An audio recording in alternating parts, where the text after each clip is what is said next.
പൊതുവേ ഈ മൺകലൊക്കെ അടുപ്പത്താണ് മയക്കിയെടുക്കുക. പക്ഷെ നമ്മളെപ്പോലുള്ള പ്രവാസികൾക്ക് ഇവിടെ അടുപ്പൊന്നുമില്ലല്ലോ. അപ്പം നമുക്ക് ഈസി ആയിട്ട് ഗ്യാസുമ്മ തന്നെ മൺകലൊക്കെ മയക്കിയെടുക്കാം കേട്ടോ.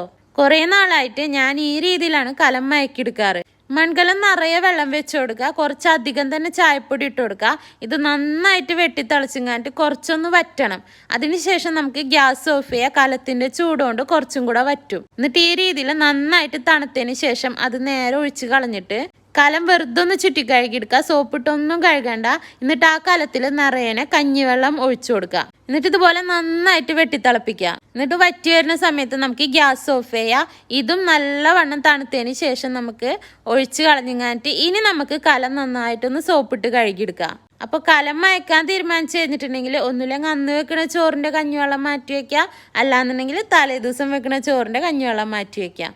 സോപ്പിട്ട് നന്നായിട്ട് കലം കഴുകിയെടുത്തതിന് ശേഷം ആ കലം നിറയെ നമ്മുടെ സാധാ വെള്ളമില്ലേ അത് ഒഴിച്ചു കൊടുക്കുക. എന്നിട്ട് ആ വെള്ളം നന്നായിട്ട് വെട്ടിത്തിളപ്പിച്ച് പകുതിയോളം വറ്റിക്കഴിയുമ്പോൾ ഗ്യാസ് ഓഫ് ചെയ്യുക. എന്നിട്ട് വെള്ളം നന്നായിട്ട് തണുത്ത് കഴിയുമ്പോൾ നമുക്കത് ഒഴിച്ചു കളയാം. ഈ വെള്ളം ഒഴിച്ചു കളയുന്ന സമയത്ത് നമ്മൾ വെള്ളം ഒഴിച്ചു കൊടുത്തപ്പോൾ അതേ കളറിലാണ് വെള്ളം തിരിച്ച് കളയുമ്പോൾ എന്നുണ്ടെങ്കിൽ നമ്മുടെ കലം സെറ്റ് ആയിട്ടുണ്ടെന്നാണ് കേട്ടോ അർത്ഥം. വളരെ ഈസി ആയിട്ട് തന്നെ നമുക്ക് കലം മയക്കിയെടുക്കാൻ പറ്റും കേട്ടോ.